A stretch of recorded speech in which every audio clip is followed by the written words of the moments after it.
Hey there, this is Jacob Wood, your New York City real estate broker. Let's talk about the difference between co-ops and condos and which will be a better fit for your life. When beginning their search, most buyers initially prefer condos. Now, before getting into whether or not that's a good idea, let's explore some of the basic facts of both these ownership structures. Condos are real property. They come with a deed and title.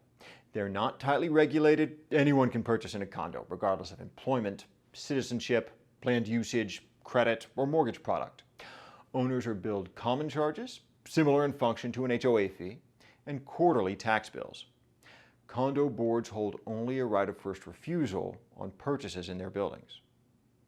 Co-ops are not real property. The buyer is purchasing shares in a corporation, which entitle them to lease a space still technically owned by the co-op. Mortgages may be used to purchase these shares, and their value will fluctuate along with the real estate market. Owners receive a stock certificate and proprietary lease when they close. Now, co-ops have higher qualifications for purchase. Boards require lower debt-to-income ratios, more post-closing liquidity, higher credit scores, and higher down payments than condos. Co-ops will also have restrictions on usage, with primary occupancy preferred and regulations on gifting, co-purchasing, subletting, and parents buying for children. Co-ops are going to have tighter standards on citizenship status, requiring owners to be U.S. citizens or have a U.S. visa and funds held in a local bank. Co-ops typically require interviews of applicants and theoretically can refuse a purchase without stating a reason for doing so. So, why then would buyers consider purchasing in a co-op? First, co-ops comprise about 2/3 of the purchase inventory in Manhattan, so disregarding them limits a buyer's options considerably.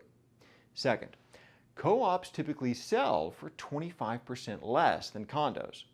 Their monthly carrying costs are lower as well due to their tax structure. So buyers at most price points will find that virtually all options within their budget are co-ops, not condos.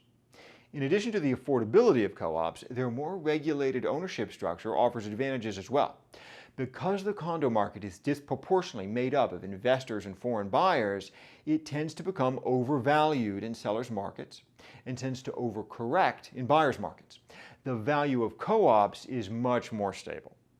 In down markets, co-ops experience very few foreclosures since every shareholder purchased as a primary residence with no less than 20% equity in the home, and fewer were allowed to use adjustable rate mortgages. Holding the reins on subletting also gives co-ops more of a communal, neighborly feel, while some condos can feel like hotels. In short, if an NYC buyer is purchasing their primary residence and is employed locally, odds are they'll find more attractive options in co-ops rather than condos.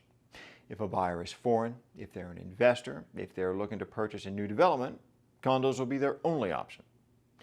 If you have questions about what kind of home might be right for you, let's talk more at my contact information listed below. This is Jacob Wood, your New York City real estate broker.